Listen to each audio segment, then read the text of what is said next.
Daily వచ్చే మా office bus రాలేదు. మాకు ఎంత ఇబ్బంది ఏంటంటే మాకు అసలు ప్లేస్ కూడా లేకుండే కూర్చోనీకే. ఆ కూర్చోవడం కూడా చైరు దగ్గరకు ఉన్నాయి. నేను పైన రాడ్ పైకి కూర్చోండి కాలు పెట్టుకుని పైకి. అసలు నాకు ఎంత సఫికేటెడ్ అయిందంటే చాలా ఇబ్బంది అయింది. కూర్చున్న వాళ్ళు బాగానే కూర్చుర్రు, ఏంటంటే కాలు చాపుకొని కాలు లోపలికి పొడుచుకొని. నాకు అసలు కూర్చొని రాలే. ప్లస్ బస్సు మాది ఈరోజు ఖరాబ్ కావడం వల్ల ఆఫీస్ బస్సు వేరే బస్సు వచ్చింది.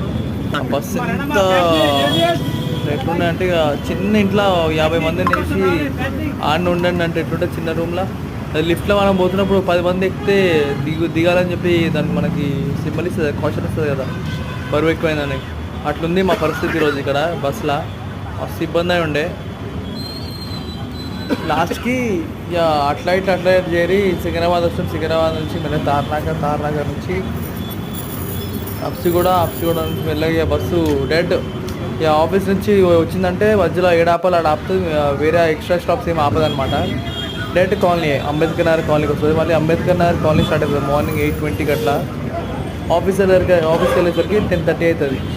ఈ ఒక్కరోజు ఈ బస్సు ఇట్లా అయింది. నెక్స్ట్ డే రేపటి నుంచి మరి కండక్టర్ అయితే అడిగాం మనం, మేము రేపు వస్తుందని బస్సు, రేపు బస్సు కూడా వస్తుంది అన్నాడు. అది వస్తే మంచిది, ఎందుకంటే సికింద్రాబాద్లో కొన్ని గుడి దగ్గర పోతున్నట్టుంది. కానీ అది సబ్వే ఉంది కదా, రైల్వే బ్రిడ్జ్, దాని పోతే బస్సు వస్తే మంచిది. లేకపోతే ఈరోజులాగా రేపు తిప్పలు పడాల్సి వస్తుంది. నడుమిట్లా వెనకాల నుంచి ఎక్కుతారు కదా, లేడీస్ ఎక్కుతారు కదా, ముందు నుంచి ఎక్కువ తినరాలు, వెనకాల నుంచి ఎక్కుతా అంటారు. ఇక బస్సు మొత్తం ఆగలేదు నాయే. ఏమనంటే మళ్ళీ గొడవకి వస్తాడు, అరుస్తుందా మళ్ళీ మీకు మ్యాక్సిమం ఇక ఎడ ఉప్పల్ దగ్గర మొత్తం ఖాళీ అవుతుంది బస్సు. నాకు కాళ్ళు అయితే పోయినాయి అనుకో. ఇక ఆల్మోస్ట్ నేను అసలు లెవెలెక్కిపోయినా. అసలు వెనకాల ఫుడ్ బోర్డింగ్ చేస్తుంటే పొరాలు ఎక్కుతున్నారు. అసలు ఫుడ్ బోర్డింగ్ చేయదంటే వినరాళ్ళు కావాలని ఫుడ్ బోర్డింగ్ చేస్తుంటారు. వాళ్ళ వీడియో తీసుకుని ముఖాలు చూపించుకోవట్లేదు వాళ్ళు. ముందు నేను అప్పటికి చెప్పిన పొరగాళ్ళు అరవద్దురా,